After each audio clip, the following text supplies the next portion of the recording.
Bon matin tout le monde. J'aimerais tout d'abord vous souhaiter la bienvenue à notre activité webinaire La conciliation famille-travail, si possible, dans tous les milieux, l'exemple de LG Cloutier. Donc, dans le fond, qui est une activité proposée par Pratique RH, propulsée par la Fédération des chambres de commerce du Québec et organisée en collaboration avec Concilivie.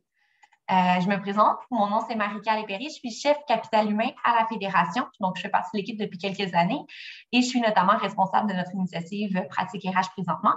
Je regarde aujourd'hui notre liste de participants ce matin, puis on semble quand même avoir un peu des participants à travers tout le Québec, donc c'est le fun.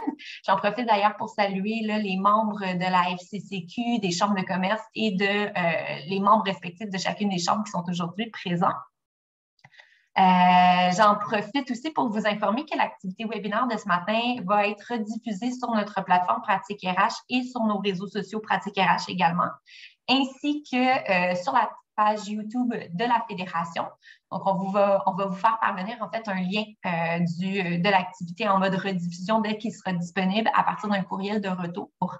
J'aimerais aussi ajouter, avant même qu'on débute l'activité, qu'il y a une période de questions qui est prévue à la fin. Donc, à la fin de la présentation, en fait, on va vous inviter donc à poser vos questions dans la section Q&A ainsi que dans le chat du Zoom, donc qui est disponible dans le bas de votre écran. Donc, vous pouvez les adresser là, vraiment tout au long de l'activité, puis on va y répondre à la fin. Donc, pour la prochaine heure, ce que je vous propose, c'est de vous installer confortablement puis de nous laisser vous convaincre de la pertinence d'adopter la conciliation famille-travail dans vos milieux de travail respectifs, ainsi que des nombreux avantages qui en découlent. Donc, je vais laisser maintenant la parole à nos deux conférencières invitées de ce matin, qui sont Valérie Grenier, conseillère SO-Concilivie, ainsi que Valérie Rancourt-Grenier, qui est vice-présidente ressources humaines et marketing chez LG Marketing. Alors, LG Cloutier. LG Cloutier, pardon. Pas de problème. C'est le matin pour tout le monde. Alors, sur ça, je vous laisse, mesdames, la parole, puis je vous souhaite à tous nos participants une bonne activité. Merci, Marika. Donc, bonjour à tous. C'est particulier de ne pas vous voir donc à l'écran à qui je m'adresse, mais ça me fait vraiment plaisir de vous rencontrer. Je suis très, très contente que vous soyez joints à notre webinaire de ce matin. Alors, je me présente, Valérie Grenier. Comme Marika le disait, je suis conseillère au SO-Concilivie. J'accompagne les organisations dans leur démarche pour l'obtention de la reconnaissance du SO-Concilivie.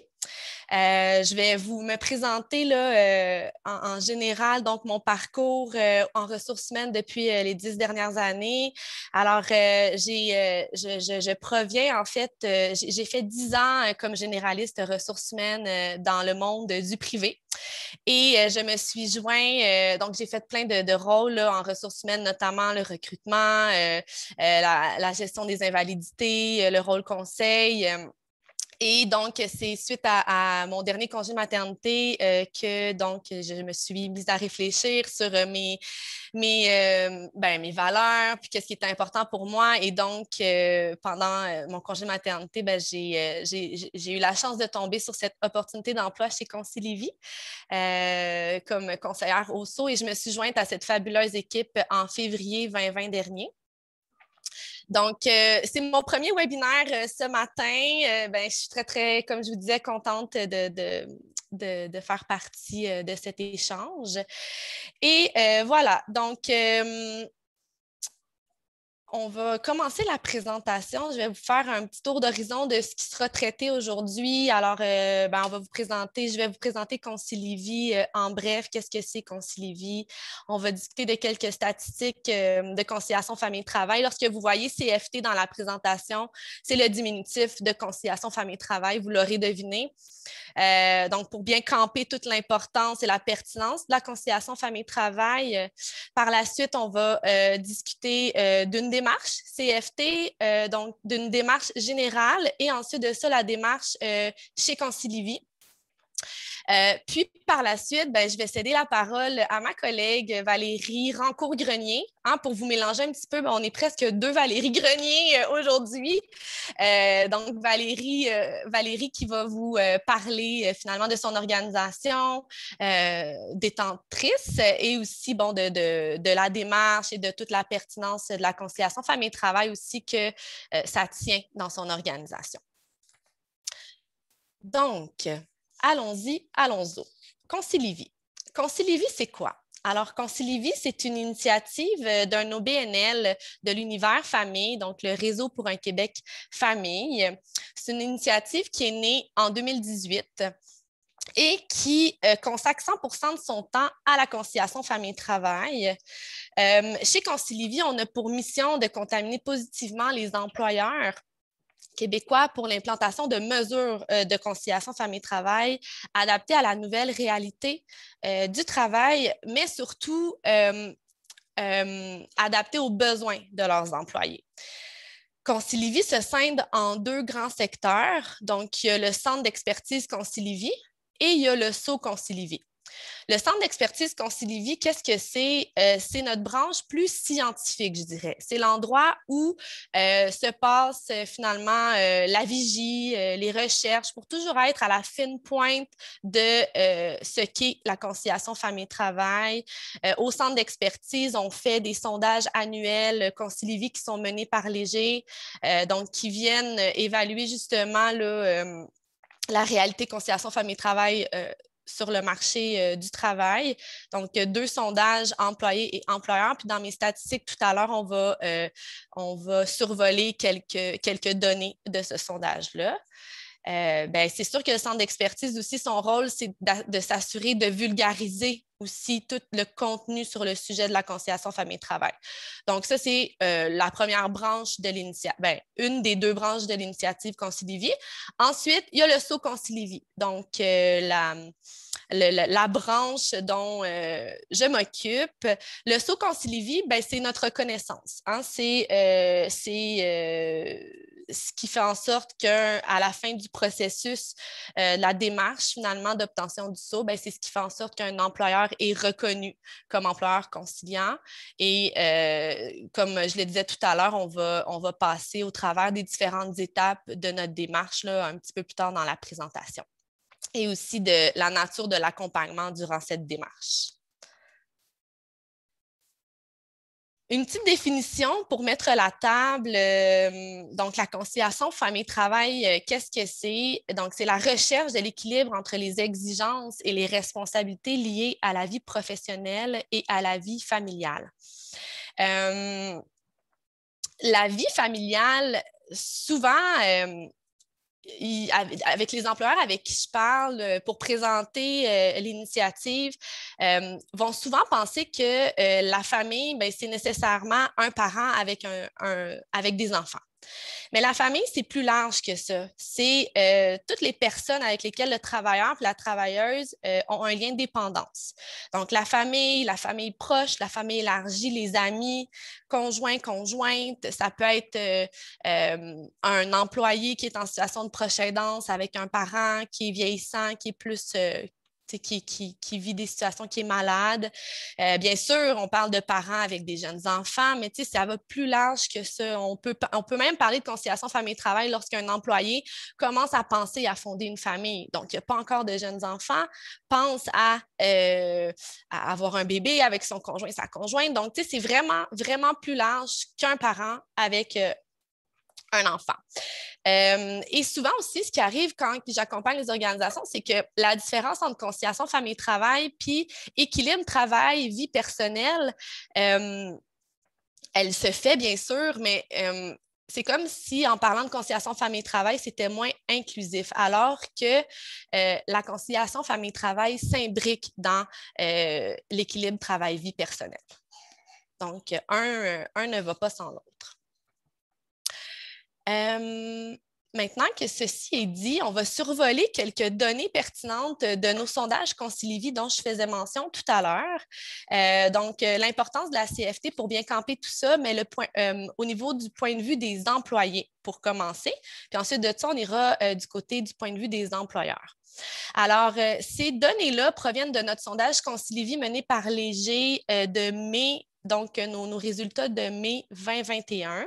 C'est un sondage qui s'est fait auprès de 3022 parents travailleurs et ou proches aidants québécois pour évaluer c'était quoi leurs besoins en matière de conciliation famille-travail.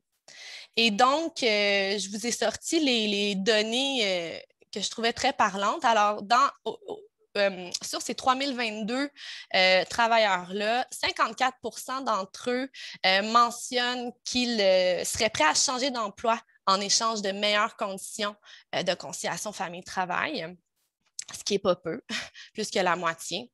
27 seraient prêts à accepter une diminution de salaire pour des meilleures mesures de CFT. 90 d'entre eux disent que l'ouverture de leur employeur en matière de CFT a un impact important sur leur satisfaction au travail. Donc, satisfaction, bien-être, bien sûr. Et 85 de ces travailleurs mentionnent qu'ils seraient prêts, dans le fond, que l'ouverture de leur employeur en matière de CFT a un impact direct sur leur propension à rester plus longtemps à l'emploi. Donc, un lien direct avec la fidélisation et la rétention de vos employés. On voit toute la pertinence que ceci a là, en situation de pénurie main-d'œuvre, la situation qu'on vit actuellement aussi. Donc, le fait d'avoir des mesures de conciliation famille-travail vient directement jouer un rôle important là, à ce niveau-là. Vous voyez en bas bon, j'ai juste la diapositive. Je l'avais juste en anglais, pardon. Donc, vous voyez ici la référence. Bien sûr, ce sont toutes des données qui sont disponibles sur notre site web www.concilivy.com. On en parlera plus tard dans la rencontre, là, les références, mais c'est toutes des données dont vous avez accès directement sur notre site web. Par la suite, point de vue des employeurs maintenant. Donc, au niveau des employeurs, c'est le même sondage. C'est un sondage, en fait, Concilivy, mené par Léger. Le sondage employeur, lui, a eu lieu en octobre 2020. Donc, c'est des données qui datent d'octobre 2020. Présentement, on est en cours là, de sondage annuel auprès des employeurs. C'est en processus, puis on va avoir nos données à l'automne. Mais les données que je vous présente à l'écran, ça provient de notre sondage d'octobre 2020. Et c'est un sondage qui a été mené auprès de 1008 employeurs québécois pour évaluer leur perception à l'égard des enjeux concernant la conciliation famille-travail. Donc, 89 de ces employeurs confirment là, que clairement, c'est une attente incontournable des employés que d'avoir accès à des mesures de conciliation famille-travail. 87 d'entre eux sont d'accord pour dire que les mesures de conciliation, le fait d'offrir des mesures de conciliation famille-travail améliore l'attractivité de leur organisation. Et la dernière donnée, donc 15 je vais vous la décortiquer un petit peu. Ce qu'elle dit, c'est que 15 de ces employeurs-là mentionnent qu'ils ont des mesures formelles de CFT.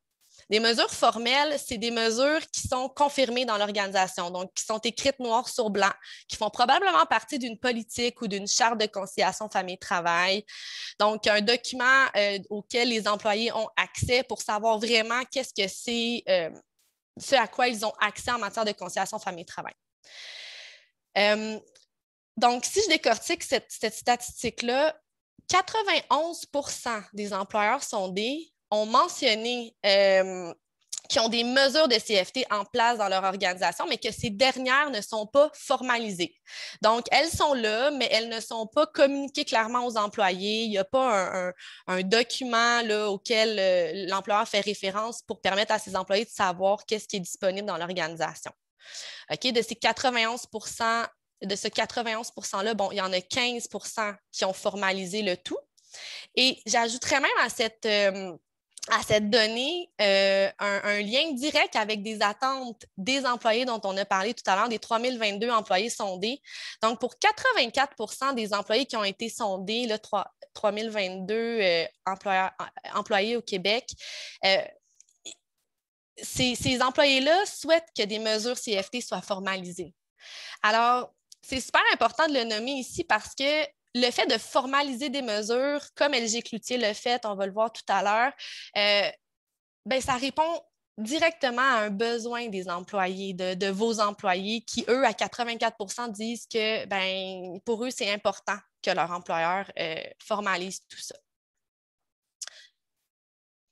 Je vais passer vite ici les effets positifs attribuables aux mesures de CFT. Donc, ben, ça vient jouer, bien sûr, là, sur la satisfaction, la motivation accrue de vos employés. Ça améliore, comme on l'a vu tout à l'heure, le climat de travail, la qualité du travail aussi. Bien sûr, ça a un impact sur le niveau d'absentéisme. Donc, le fait d'avoir accès à des mesures de conciliation famille-travail vient nécessairement jouer sur le taux d'absentéisme dans l'organisation et aussi ben, a un lien direct avec la hausse de la productivité. Donc, pour ne nommer que celle-là, encore une fois, ce sont des informations, des données qui proviennent du sondage employeur dont je faisais mention à la diapositive précédente et auquel vous avez accès sur notre site Internet. Maintenant qu'on a bien campé toute la pertinence de la conciliation famille-travail, on va passer les étapes d'une démarche conciliation famille-travail. Et là, je parle d'une démarche générale. Donc, vous voyez les 5 étapes les plus importantes qu'on a mis à l'écran. Alors, la première étape, ben, en fait, même avant d'arriver à la première étape de la démarche, j'aimerais vous dire que comme employeur, c'est important avant d'entamer une démarche de conciliation famille-travail de se questionner sur le pourquoi est-ce qu'on veut entamer une démarche de conciliation famille-travail. C'est quoi nos motivations? Est-ce que c'est pour avoir un impact sur la fidélisation de nos employés, sur leur satisfaction? Est-ce qu'on veut travailler sur notre attractivité? Tu sais, de vraiment faire finalement le tour de ce qui campe notre motivation d'entamer tout ça pour vraiment avoir un air d'aller clair là, sur nos motivations par rapport à ça. Donc, par la suite, quand on est prêt à entamer une démarche, bien, la première étape importante, bien sûr, bien, c'est d'analyser la situation actuelle. Qu'est-ce que ça veut dire, ça, analyser la situation actuelle? Bien, c'est en fait, d'obtenir le feedback de vos employés sur leurs besoins pour être en mesure de leur proposer des mesures qui répondent à leurs besoins. Je ramène une petite statistique de notre sondage employé qui mentionne que 33 des employés sondés mentionnent que leur employeur n'a jamais évalué ou n'a jamais posé des questions sur leurs besoins en matière de conciliation famille-travail pour faciliter leurs responsabilités familiales et professionnelles.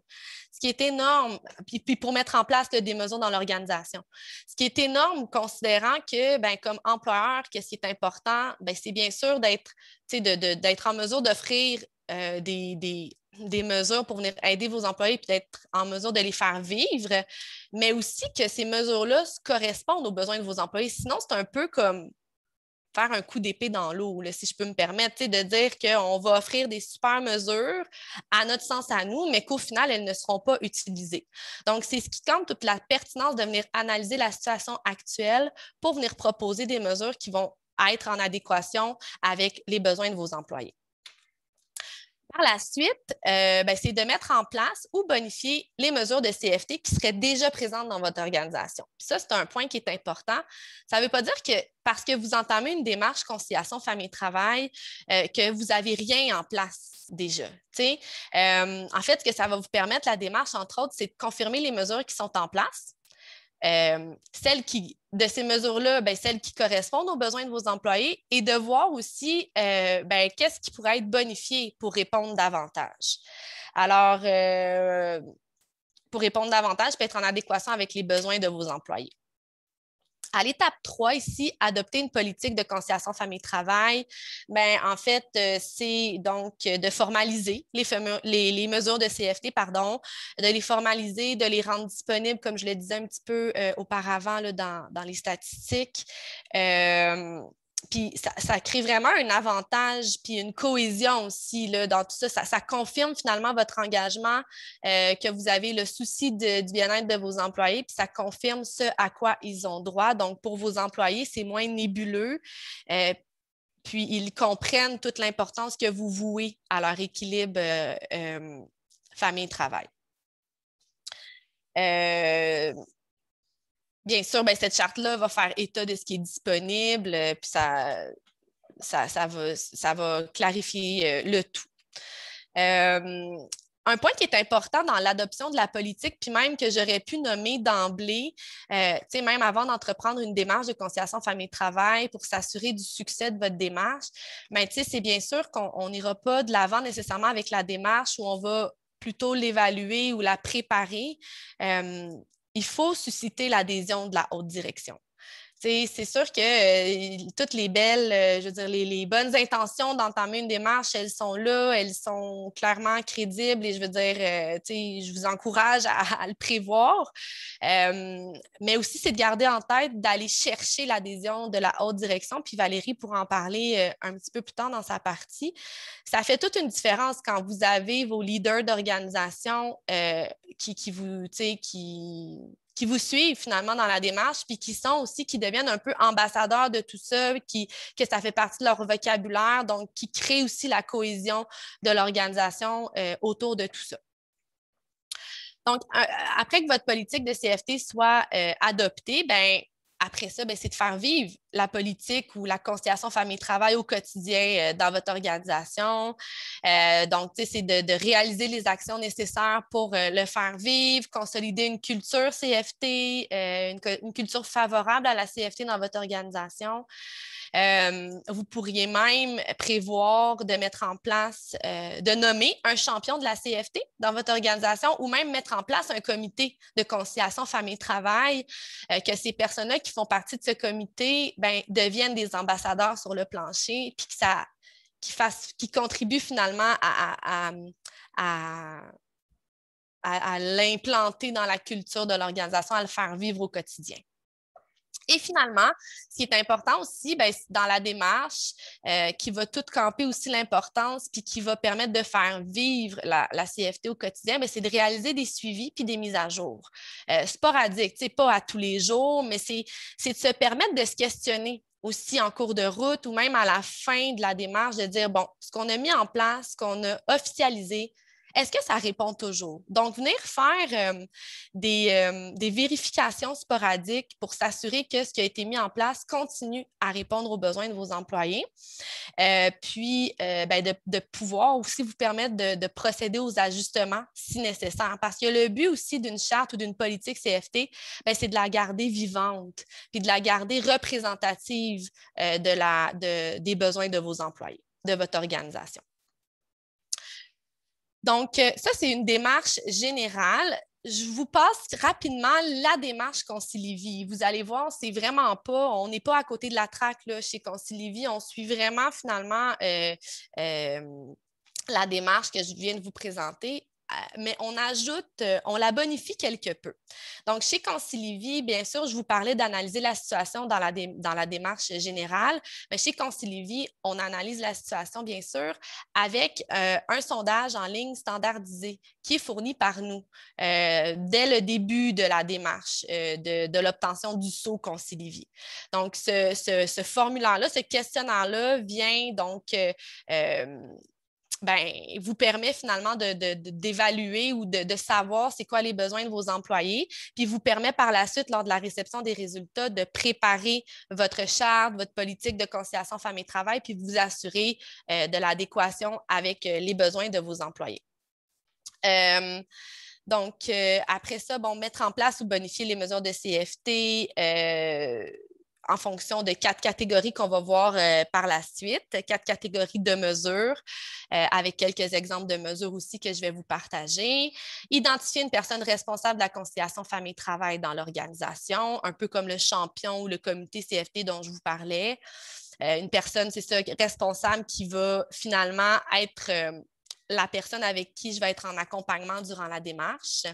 Et ça, c'est un point très important de la démarche chez Concilivie, c'est que tout au long de votre démarche avec nous, bien, vous êtes accompagné par un expert de conciliation famille-travail pour répondre à vos questions là, au quotidien dans la démarche, mais aussi au moment où vous êtes rendu à rédiger votre charte de conciliation famille-travail, mais d'avoir des échanges avec un expert de conciliation famille-travail pour s'assurer vraiment que les mesures qui sont mises en place, correspondent à vos besoins d'employeurs, aux besoins de vos employés, puis de faire aller un peu les idées ensemble, un petit brainstorm pour dire qu'on est vraiment là, qu'on propose une charte vraiment à la hauteur de ce qu'on est en mesure d'offrir. Et finalement, quand tout ce beau travail-là est fait, donc que les mesures sont confirmées et tout, c'est la soumission de votre charte et l'adoption de tout ça à l'interne. Donc, après ça, c'est la communication à l'interne, l'octroi du sceau et donc qui confirme finalement votre distinction employeur. Au-delà de l'accompagnement dont je faisais mention chez Concilivie, on met à votre disposition aussi une panoplie d'outils en cours de route pour vous aider dans la démarche. On contribue bien sûr à votre rayonnement par la suite, là, une fois le sceau obtenu. Donc, c'est vraiment une fierté pour nous de compter nos détenteurs là, de sceau. Donc, les avantages, finalement, c'est ce rayonnement de votre engagement. C'est un atout indéniable, là, la reconnaissance, un atout indéniable pour la fidélisation de vos employés. Ça répond aux besoins réels soulevés par ces derniers. Un effet positif, bien sûr, sur votre marque employeur. Puis, ça apporte un sentiment d'appartenance de la part puis de mobilisation de vos employés. Présentement, juste pour votre information, on est à 38 détenteurs chez Concilivie confirmés qui ont le sceau et il y en a, quelques-uns, quelques dizaines là, en processus d'obtention du sceau. Donc, c'est vraiment en effervescence, puis c'est vraiment une belle démarche. Donc, voilà. Par la suite, je me dépêche parce que je vois le temps filer puis je veux que Valérie puisse nous partager là, la réalité chez LG Cloutier. Alors, je vous parlais des catégories tout à l'heure. Donc, nous fonctionnons avec 4 catégories de mesures. Alors, première catégorie, c'est l'aménagement du temps et du lieu de travail. Dans cette catégorie-là, pour vous donner quelques exemples de mesures, mais bien sûr, on va parler d'horaires flexibles de travail, de télétravail. Et aussi, dans l'aménagement du temps et du lieu de travail, on peut parler d'une mesure qui permettrait d'alléger l'horaire de travail une semaine sur 2 pour venir pallier à la garde partagée des parents advenant un parent qui est séparé de son conjoint. Donc, tu sais, il y a des mesures créative. Donc, on peut sortir de ce qui est déjà... on peut se permettre là, de creuser puis de vraiment venir répondre à un besoin de nos employés. Donc, celle-ci, l'allègement de l'horaire une semaine sur 2, ça viendrait répondre à un besoin de vos employés s'il y en avait comme quelques-uns qui pourraient partager un inconfort quand ils ont les enfants, exemple, que ça leur permettrait d'avoir un meilleur équilibre que d'alléger leur horaire quand ils ont leurs enfants avec eux la semaine de garde. La deuxième catégorie, c'est les congés pour responsabilité familiale. Donc, là-dedans, on peut voir comme mesure la permission de morceler les vacances, de bonifier la banque de congés personnels par rapport à ce qui est offert par les normes. On peut voir aussi dans cette mesure, pour venir encore une fois répondre à un besoin, un employeur pourrait décider de bonifier le nombre de congés l'année de retour d'un congé parental, sachant que les absences sont plus, les petits microbes sont plus présents quand on commence la garderie, donc les enfants sont plus souvent à la maison. Donc, je ne vous l'ai pas dit en début de rencontre, mais présentement, j'ai ma petite puce de 4 ans qui est avec moi parce qu'elle est malade. Elle fait bien ça, elle n'est pas venue voir maman pour l'instant, mais donc de permettre là, justement un petit répit aux parents en prévoyant cette mesure-là de dire OK, au retour de congé parental, on va bonifier notre offre de congé pour la première année de retour pour permettre aux parents qui vont être appelés à rester à la maison pour virus 1, virus 2, virus 3, de se dire, bon, ben j'ai cette banque-là de congés supplémentaires pour moi à mon retour. Donc, ça l'enlève déjà un stress supplémentaire. Là, je parle beaucoup de parents. Je vais parler de proche aidance dans les 2 prochaines catégories pour vous dire qu'on ne parle pas juste de parents avec jeunes enfants en conciliation famille-travail. Hein. Donc, au niveau de la catégorie soutien aux employés et à leur famille, des exemples de mesures qui pourraient être mis en place dans cette catégorie-là, il y a toute l'aide à la logistique familiale. Hein. Il y a, un employeur pourrait prévoir de faire affaire avec un garage du coin pour le changement des pneus sur les lieux du travail. Ça pourrait être de prévoir un service de nettoyeur sur place aussi, moyennant des coûts ou pas. Donc, l'employé s'enlève ça de la tête, sait qu'il y a un service de nettoyeur sur place, amène ses vêtements à faire nettoyer. Il n'y a pas besoin de se déplacer pour aller porter le tout au nettoyeur. Il y a quelqu'un directement sur les lieux de travail. Ça pourrait être service de traiteur. Des fois, que ça devient un besoin des employés de dire hey, moi, là, la préparation des repas le soir, les lunchs, j'ai peu de temps pour m'amener un lunch au travail ou le soir, quand je pars de travailler, j'ai pas le souper qui est prévu. Des fois, prévoir un traiteur, l'employé part avec son plat congelé, l'amène à la maison, le fait chauffer, ça l'enlève déjà un souci de plus. Ça pourrait être aussi, dans le soutien aux employés et à leur famille, un qu'on a déjà vu chez d'autres détenteurs, un fonds commun d'entraide.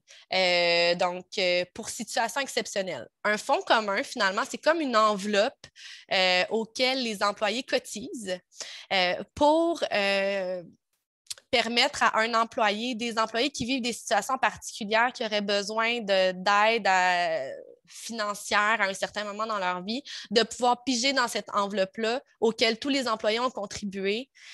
Donc, ça vient permettre enlever un stress à cet effet-là ou permettre un répit de dire chez mon employeur, il y a ça qui est prévu. Puis ça crée aussi une cohésion entre les employés de dire on a tous contribué pour venir en aide à une telle dans telle situation. Ça devient aussi une fierté à ce niveau-là. Puis finalement, la catégorie adaptabilité de l'organisation. Dans cette catégorie-là, on va voir le droit à la déconnexion, horaire de réunion adapté. Aussi, on peut voir la mise en place de mesures particulières en cas de pour les employés dont un membre de la famille vit une situation particulière, donc permanente ou temporaire. Donc, exemple, un parent malade d'un de vos employés nécessiterait plus de temps de la part de cet employé-là pour accompagner au rendez-vous, exemple. Donc, c'est une période qui est plus occupée. L'employeur pourrait prévoir cette mesure-là pour dire à son employé, écoute, il y a cette mesure-là qui est disponible en cas que tu voudrais alléger, exemple, ton horaire de travail pour cette période-là pour aller au rendez-vous avec ton parent malade. Fait que, toute cette discussion-là d'ouverture aussi, puis de s'assurer qu'on est en lien avec les besoins de nos employés, mais c'est toutes des choses qui sont possibles dans chacune de nos catégories. Donc, de sortir un peu de ce qu'on est habitué de voir, d'aller creuser plus loin. C'est toute la beauté aussi de l'accompagnement dans la démarche pour être directement ciblé dans les besoins de vos employés. Alors voilà, ça fait le tour de ce que je voulais mettre comme table au niveau de la conciliation famille-travail. Je vais maintenant céder la parole à Valérie Valérie Rancourt-Grenier, qui est vice-présidente ressources humaines et marketing chez LG Cloutier, une de nos entreprises détentrices depuis septembre dernier. Alors, c'est assez nouveau, mais écoute, c'est une fierté de vous avoir parmi nous, Valérie. J'aimerais vous dire, puis je ne l'ai pas nommé dans la démarche tout à l'heure, Concilivie, je vous parlais d'un accompagnement personnalisé par quelqu'un de Concilivie. Il y a possibilité aussi pour les organisations d'être accompagnées par un consultant RH. Donc, chez Concilivie, on a un répertoire de fournisseurs de services. Puis dans ce répertoire-là, bien sûr, il y a des firmes de consultation RH. Et donc, LG Cloutier, eux, se sont fait accompagner par un de nos fournisseurs qui est GoRH dans leur démarche pour l'obtention du saut. Donc, Valérie pourra nous en parler un petit peu là, plus tard. LG Cloutier, c'est 107 employés environ. On est 120. Puis, combien? On est 120, Valérie. Ouh, 120! Oui. Fait que tu vois, depuis le début de la démarche, ça a grandi, LG Cloutier. Alors, 120 employés. Oui. Et bien sûr, LG Cloutier, là, au fil des questions que je vais te poser, Valérie, tu vas nous démontrer qu'effectivement, tout est possible quand on y croit. Hein? Puis quand la conciliation famille-travail, pour nous, c'est vraiment quelque chose à atteindre et on ne doit pas passer à côté comme employeur là, pour le bien-être de nos employés, puis pour notre bien-être en tant qu'employeur aussi. Alors, Valérie, sans plus tarder, je te cède la parole pour te présenter. Puis par la suite, j'aurai quelques petites questions pour toi pour venir vraiment bien camper la démarche du côté de LG Cloutier. Super. Fait que je vais me présenter là. En effet, là, comme Valérie le dit, vice-présidente des ressources humaines et marketing. Ça fait 8 ans là, maintenant que je travaille pour le groupe LG Cloutier. Puis ça fait aussi 2 ans là, que je suis copropriétaire là, de la compagnie, donc un chapeau d'entrepreneur depuis quelques années.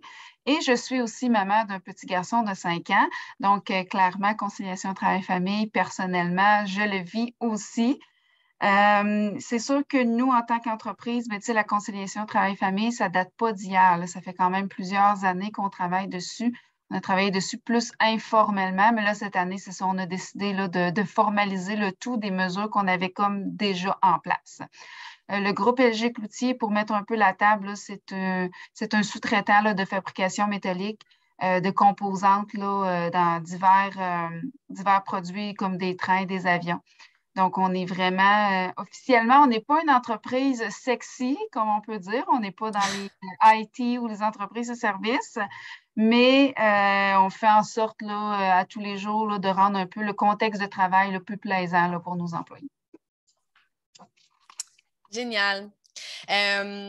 Donc, pour commencer, la première question que j'aurais pour toi, Valérie, dans le fond, selon toi, c'est quoi qui freine, qu'est-ce qui peut freiner les entrepreneurs à entamer une démarche de CFT, de conciliation famille-travail?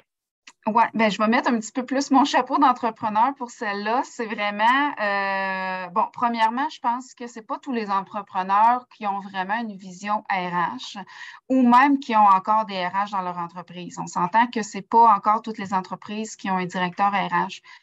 Des fois, c'est un double château des finances ou du marketing. Donc, ça dépend des organisations. Donc, c'est sûr que le temps, dans ce temps-là, il est demandé ailleurs aussi. Donc, la priorité va peut-être être différente. Il y a aussi beaucoup de manque de connaissances. On s'entend, le domaine des ressources humaines, ça va vite ces temps-ci. Donc, il y a peut-être beaucoup de manque de connaissances au niveau des entrepreneurs ou à l'interne pour vous dire, crime, on va se lancer dans cette démarche-là. Puis, on a tendance à penser que ça va être des démarches qui sont très énergivores en temps. Moi, c'est sûr que ça n'a pas été le cas dans le sens que j'ai été accompagnée par GoRH, mais on pense que c'est le contraire. On pense que ça va prendre beaucoup de temps, puis on pense aussi que ça va être difficile à gérer à l'interne, là, dans le quotidien. Fait que là, c'est sûr que ça peut peut-être refroidir là, quelques directeurs ou entrepreneurs là, à se lancer dans ces démarches-là. Puis, tu sais, Valérie. Excuse-moi, Valérie, mais il y a aussi le fait que des fois, les gens ne voient pas la valeur ajoutée d'avoir une démarche comme ça, dans le fond. Je m'excuse. Oui, en fait, j'allais juste faire le pont sur le fait que tu as été accompagné par GoRH. N'en reste pas moins que tu as été impliqué dans la démarche, puis tu as impliqué tes gens aussi, j'imagine, dans la démarche d'obtention du saut. Donc, tu as pu voir que tu parlais d'énergivore et tout, ben justement, tu sais, que quand tu en fais ta priorité, ben à ce moment-là, tout s'imbrique. Puis, tu sais, oui, il y a de la recherche, bien sûr, puis, tu sais, de dire qu'est-ce qu'on met en place, qu'est-ce qui fait du sens. Mais après ça, tu sais, c'est quand même. C'est quand même une démarche qui s'imbrique bien dans le quotidien d'un entrepreneur. Oui, bien c'est sûr que quand on est accompagné, la structure est quand même facile parce que la structure est montée par l'accompagnateur, mais dans le day-to-day, là, ça s'est super bien ajouté à nos opérations, puis on sépare assez les cheveux de la tête là, pour faire en sorte qu'on réussisse à avoir notre saut. Là. Au contraire, là, ça s'est fait un peu naturellement. Super. Dans ce sens-là, ça s'est fait naturellement. Ben, comment ça se vit? Tu sais, tu disais, bon, un domaine moins sexy un peu, là, que, bon, tu as donné des types d'organisations, mais comment ça se vit, la CFT, dans un domaine manufacturier? Bon, c'est sûr qu'habituellement, le domaine manufacturier ne va pas rimer avec. Tu sais, c'est quand même un domaine qui est conservateur. Donc, encore aujourd'hui, malheureusement. Puis, ça arrive très, très souvent que, puis même dans d'autres domaines aussi, mais que les gestionnaires vont être les meilleurs employés. Puis là, finalement, après quelques années, on a mis comme gestionnaire, ou comme chef d'équipe ou comme directeur. Mais ils n'ont pas eu de formation en gestion des ressources humaines, ils n'ont pas eu de formation en communication. Tu sais. Oui, à l'interne, on en donne, mais il va toujours manquer un petit quelque chose. Donc, c'est sûr que c'est quand même un gros défi pour eux de stepper. Là, tu sais, on s'entend là, de vraiment faire vivre une gestion RH sur le plancher. Donc, c'est difficile pour eux. Puis ça, ben, nous, on a compris ça un peu dès le début. Puis on s'est dit, des fois, c'est plus facile pour eux d'avoir des cadres. Des fois, c'est plus facile pour eux d'avoir une structure parce qu'ils sont habitués comme ça de travailler. Donc, c'est pour ça un peu aussi qu'on a formalisé la CFT parce que ça leur donnait un cadre précis. Ça arrive souvent là, que sur le plancher, ça va être du cas par cas. Donc, ah oui, bon, tel employé, tel employé. Donc, tu sais, fait que des fois, eux, ils veulent bien faire. Ils agissent comme un bon père de famille. Mais ça ne veut pas dire que ça ne va pas créer d'autres irritants à côté sur l'autre employé qui, lui, trouve que c'est injuste ou inéquitable et là, crée un peu une avalanche d'événements là, à l'interne. Donc, c'est pour ça que nous, on a décidé vraiment de formaliser le tout parce que, tu sais, il y avait beaucoup de cas par cas. Puis, tu sais, on n'est pas une entreprise parfaite, mais on s'est dit, crime, on va les aider. On va leur donner un coup de main, puis on va faire en sorte que ça l'aide un peu. Donc, tu sais, nos gens à l'interne ont été super ouverts, là, un peu, là, puis ils étaient très contents, là, de voir qu'on les aidait dans ce sens-là. Tout à fait. Et tu le dis, la charte, la politique CFT vient justement aider aussi les gestionnaires à dire, ben, c'est quoi ma base de qu'est-ce qui est disponible dans l'organisation pour les employés. Puis après ça, bien sûr, je veux dire, tu gères un humain. Fait que c'est pas blanc, c'est pas noir. Mais au moins, tu as ta base qui dit voici ce qui est disponible dans mon organisation, puis ça, autour de quoi je peux, travailler pour assurer l'équité entre les employés. Oui. Tu l'as nommé quand même un petit peu, mais j'aimerais ça que tu creuses davantage sur la raison pourquoi c'est important pour toi d'entreprendre la démarche, puis comment tu as fait passer ça aussi là, à l'interne. Comment ça s'est fait finalement, là, le go à l'interne chez LG Cloutier pour dire on entreprend la démarche puis on va de l'avant avec ça? Bon, ça ne s'est pas fait du jour au lendemain. Là. Je pense qu'il faut un peu mettre les cartes à la table, puis il faut être réaliste dans le sens que moi, ça m'a quand même pris 8 ans à changer la culture chez LG Cloutier. Ça ne s'est pas fait du jour au lendemain. J'ai souvent été un peu pointée du doigt disant que j'étais un petit peu trop pro-employé, non pro-employeur, si on peut le dire comme ça. Puis, ça l'a brassé pas mal là, dans le temps. C'est sûr que quand on est arrivé avec un principe de relève, puis que j'avais la possibilité justement d'embarquer dans le reprenariat avec mes frères, bien, ça a changé beaucoup la culture d'employé dans le sens que on refaisait une planification stratégique, puis j'avais un peu les deux pieds dedans pour me dire, OK, j'ai le pouvoir, entre parenthèses, de pouvoir faire des changements. J'ai le pouvoir de dire, crime, je peux changer mon organisation puis vraiment l'axer plus RH. Pas que je ne le faisais pas avant, mais c'est sûr que lorsque tu es très pro-employé, puis tu es très direct, là, on va se le dire, là, je ne suis pas le genre de fille qui mâche ces mots. Moi, c'est pas parce que tu avais un titre de directeur ou directeur des finances quand j'étais pas dans mon poste de direction. J'ai quand même été 5 ans dans un poste qui n'était pas de direction. Ben, je leur disais à l'équipe de direction que ça faisait pas mon affaire, qu'ils étaient trop pro-employeur, puis qu'ils s'en allaient dans le champ. Donc, c'est sûr qu'en clash intergénérationnel, des fois, je ne passais pas. Puis on me l'a souvent dit, là, Val, tu te magasines la porte, comme on dit, mais je m'en foutais. En fait, je m'en foutais parce que pour moi, l'employé, c'est la chose la plus importante d'une organisation. Si tu n'as pas d'employé, tu n'as pas de production. Dans ma tête, c'était aussi simple que ça. Donc, c'est sûr qu'avec les années, on répète toujours le même message. Puis éventuellement, on amène des gens à penser un petit peu plus de notre manière. Donc, ça ne s'est pas fait du jour au lendemain, puis j'avais un peu une volonté de faire. Donc, nous, ce qu'on a fait, là, c'est justement ça. Là, éventuellement, on l'a mis dans notre planification stratégique. On a changé nos valeurs d'entreprise. Une de nos valeurs d'entreprise maintenant, c'est la famille. Donc, c'était évident qu'il fallait orienter des actions opérationnelles qui comblaient un peu cette valeur-là. Donc, on a mis l'humain au centre de notre planification stratégique, au même niveau que les opérations puis la vente. Puis, on a pris des actions justement pour faire avancer l'organisation axée plus en RH. Donc, c'est sûr que j'ai dû sortir beaucoup de KPI et de ROI, ce qui est difficile à faire un peu là, dans le domaine RH, parce que même encore aujourd'hui, est-ce que je peux dire que ça va m'apporter beaucoup Concilivy? Probablement que oui, mais on vient d'avoir le saut il y a 3 semaines, 1 mois. Est-ce que j'ai déjà eu des résultats? Ben, officiellement, oui. Parce que même si on n'avait pas le saut, le discours était différent à l'interne, donc ça allait quand même amener des résultats. Donc, un changement un peu de mentalité à l'interne, puis une évolution dans la culture aussi pour aller vers ça, là, donc, ouais. Qui travaillait sur le bien-être de vos employés, de vos gens. Bon, je vais juste reculer, excusez-moi. OK. Par rapport à ça, vos gens, vos employés, quelle a été la réaction des employés lorsqu'ils ont su que l'organisation entreprenait la démarche du saut? En fait, on a fait ça comme un mélange de surprises.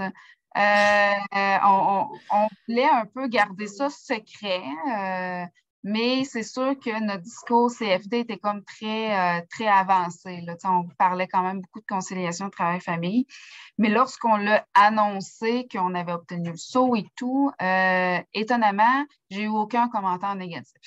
Dans le sens que quand on fait des annonces, c'est très rare que ça fait plaisir à tout le monde. C'est sûr que des fois, on va entendre des commentaires comme « Ouais, mais ça fait pas mon affaire » ou « Ouais, mais là, pourquoi ils font ça comme ça? » Puis bon, fait que ça, c'est la vie, mais dans le cas du saut Concilivy, quand on l'a annoncé qu'on avait obtenu le saut et qu'on formalisait le tout, j'ai pas entendu de commentaires négatifs. Je n'ai entendu que des commentaires, puis ça a été unanime. Tout le monde était content qu'on formalise le tout. Puis j'ai comme été très surprise de ça, dans le sens que oui, je savais que les gens allaient être contents, mais pas avoir aucun commentaire négatif. Donc, j'ai quand même... pas à ça. Non, j'étais surprise. Puis, tu sais, agréablement surprise, là. Je me suis dit, crime, c'est le fun, tu sais, c'est quand même du travail, puis ça a été apprécié. Donc, ça, on est vraiment content de ça. Génial. Puis ça serait quoi en fait, c'est quoi, selon toi, la mesure qui fait la différence chez SG Cloutier? Si tu pouvais me donner comme... J'ai dit la mesure, mais mettons 2, 3 exemples de mesures que tu sais là, que vous étiez...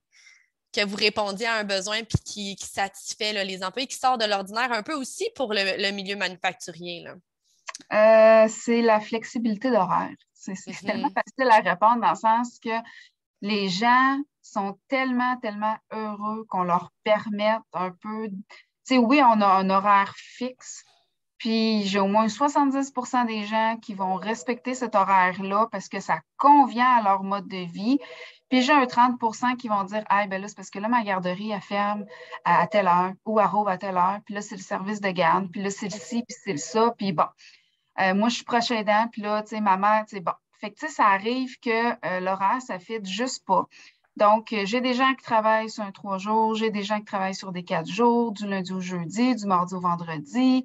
J'ai des gens qui veulent aller de soir, mais des demi-soirées. J'ai des gens qui font un 5 jours, 8 heures. Tu sais, pour nous, c'était impossible de mettre des horaires de travail dans un guide d'employés parce qu'il y en a trop. Bon, on a abandonné le projet. Fait que c'est vraiment, écoute, tu as un horaire de famille, on s'adapte à cet horaire-là. Puis nous, l'important, c'est que tu fasses ton 40 heures. Puis il y a des parents qui ne sont pas capables de faire un 40 heures, fait qu'ils font un 35, un 30 heures. C'est entendu comme ça, donc on l'applique. Fait que je pense que ça, c'est apprécié.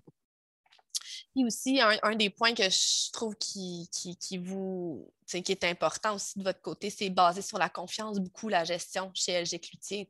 Pour permettre une flexibilité d'horaire dans votre milieu, ben vous savez que vos gens, comme tu dis, tu as un 70 qui va être plus fixe puis que c'est correct pour eux, puis ils ne demandent pas nécessairement la flexibilité d'horaire. Tu en as un 30 que pour eux, ça va faire la différence.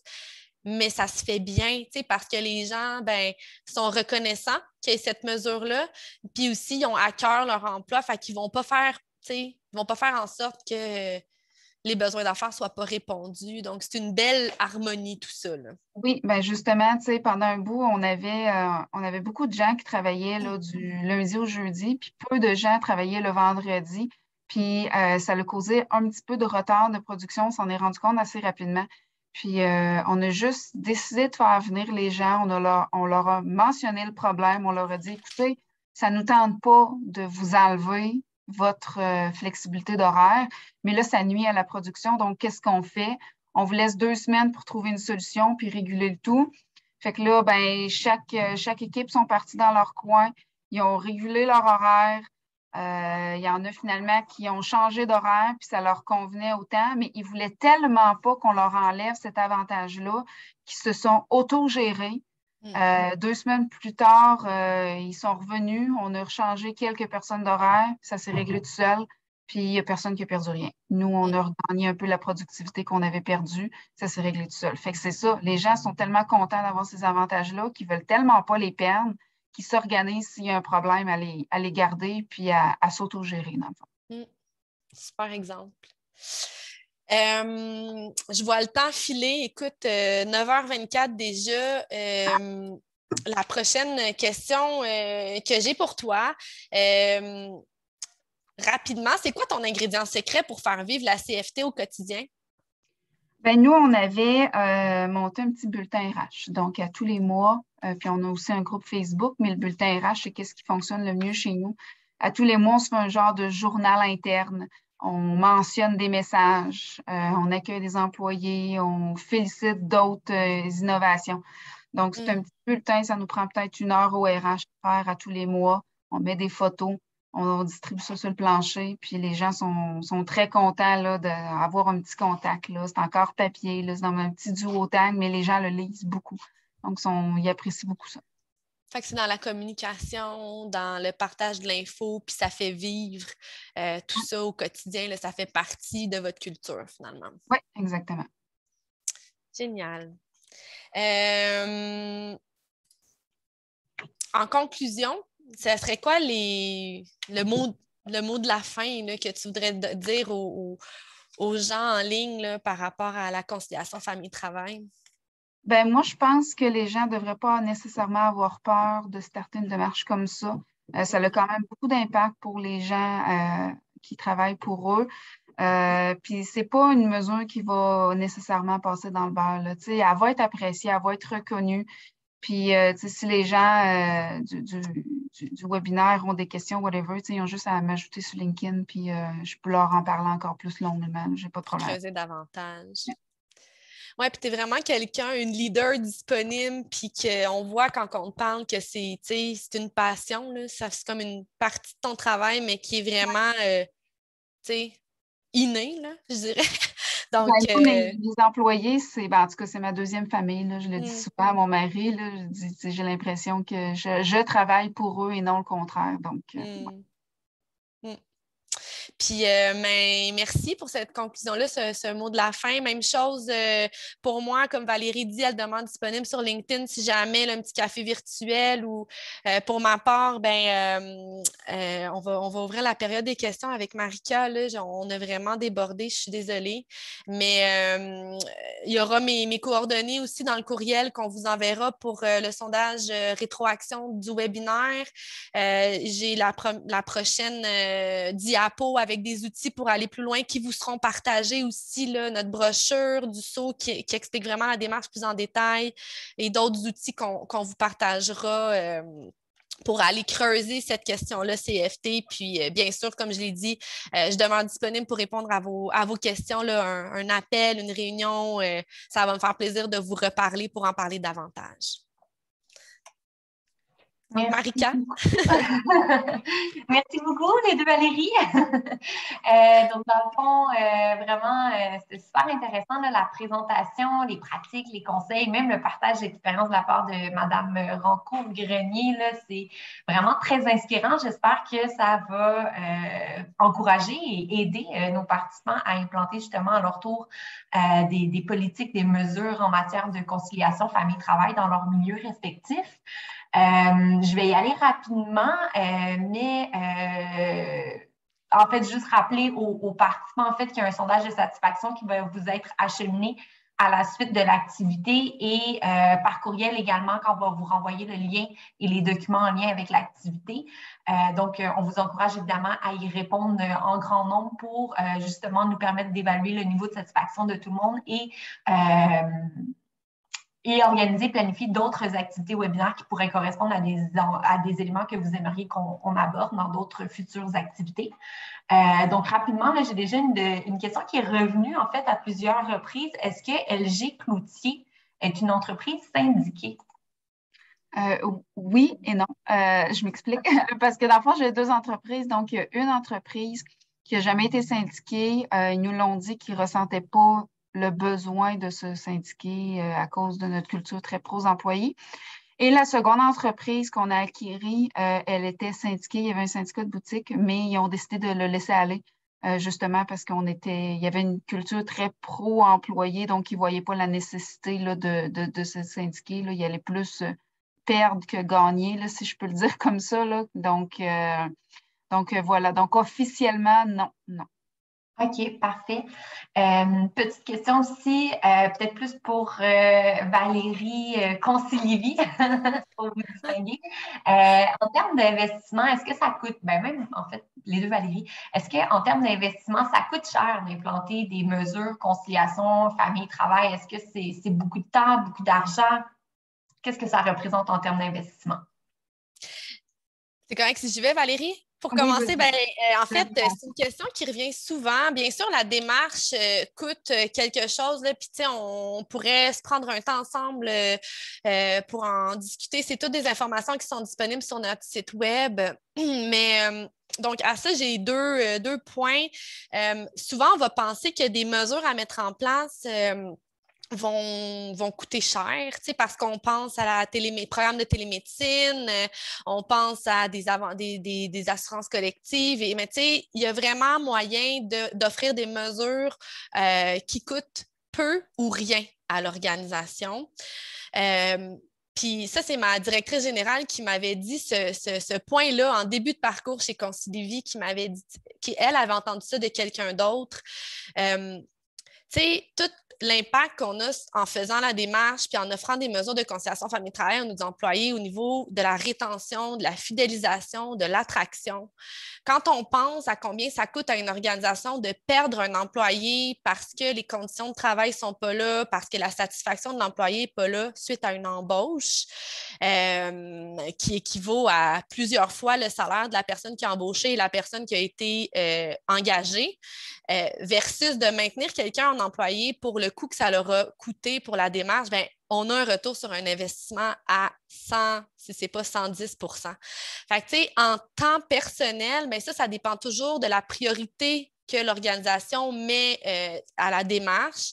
Mais pour vous donner une idée, dans le temps, il y a une organisation que j'ai accompagnée qui a fait la démarche en 1 mois du début à la fin, alors qu'il y en a d'autres que ça peut être plus long. Fait que, le temps en ressources peut être vraiment concentré, alors qu'il peut être plus dilué dépendamment de où on met la priorité dans la démarche. Fait que question, réponse rapide, mais on pourra creuser davantage ensemble sans problème. Je vais relancer là-dessus. Encore une fois, ça dépend de la priorité de l'entreprise à mettre l'investissement où. Mais moi, de mon côté, j'avais calculé mon taux de roulement. C'est sûr, je parle beaucoup, peut-être un petit peu plus chiffre parce que je suis habituée comme ça, mais j'avais calculé mon taux de roulement dans les dernières années et l'investissement d'une longue période de temps avec Concilivie puis GoRH, même avec un accompagnement en consultation, ce qui augmente les coûts, là, on va se le dire. Je rentrais très, très, très facilement dans mon investissement pour diminuer mon taux de roulement. Donc, il suffit juste de faire le calcul, dans le fond, là, puis c'est très facile de voir que, dans le fond, une démarche de Concilivie va coûter beaucoup moins cher qu'un taux de roulement qui est accentué, surtout ces temps-ci. Puis, on a ajouté, en fait, beaucoup de mesures qui a coûté absolument 0 $ à l'organisation, juste du service. Super intéressant. Je vois que le temps file. On a déjà quelques participants qui commencent à se déconnecter. Donc, je conclurai l'activité avec cette dernière question. Est-ce que, exemple, je suis une petite organisation, moins de 10 employés, 5 employés environ. Par où commencer pour implanter des mesures de conciliation famille-travail? Par où commencer? Peux-tu y aller, Valérie? Vas-y. Vas-y, ça va être coco. Par où commencer, je pense, c'est comprendre le besoin. Comprendre le besoin des 5 employés, savoir où est le meilleur win pour ces 5 employés-là. Parce que des fois, on a tendance à s'en aller très loin, là, mais des fois, ça peut être 2, 3 petites mesures que l'équipe a réellement besoin, puis finalement, c'est vraiment pas énergivore en temps et en argent, là, donc comprendre le besoin. Oui, c'est ce que j'allais dire. L'analyse des besoins, sonder vos gens, vraiment y aller en adéquation avec leurs besoins. Fait ouvrir la discussion sur les besoins puis proposer des mesures qui vont leur convenir, là. Ça serait vraiment la première étape pour miser juste. Excellent. Merci beaucoup pour vos beaux partages. Ça Toutes fait ces belles plaisir. informations, conseils reçus aujourd'hui en matière en fait de conciliation famille-travail. Je pense qu'on a bien fait ressortir les avantages qui en découlent pour tout type d'organisation dans le sens où c'est réellement possible. Donc, pour conclure, en fait, je vous remercie pour votre temps, pour vos partages. On va repartager toutes sortes d'informations pertinentes à l'ensemble des participants. Oui, puis s'il reste des questions, Marika, là, qu'on n'a pas répondu, tu peux me les faire parvenir ou à Valérie, on va pouvoir y répondre sans problème, là. Excellent, bonne chose, j'en prends bien note. Donc, j'invite évidemment tous nos participants à nous suivre sur Pratique RH et à consulter le courriel qu'on va vous acheminer de retour. Donc, pour être informé notamment des prochaines activités à venir, mais aussi de nous inspirer pour les prochaines activités qui viendront. Donc, sur ce, je souhaite vraiment une bonne journée à tout le monde, puis je vous remercie encore de vous être prêtés au jeu. Merci tout le monde. Merci. Bye bye. Ça fait plaisir. Bye bye. Bonne journée.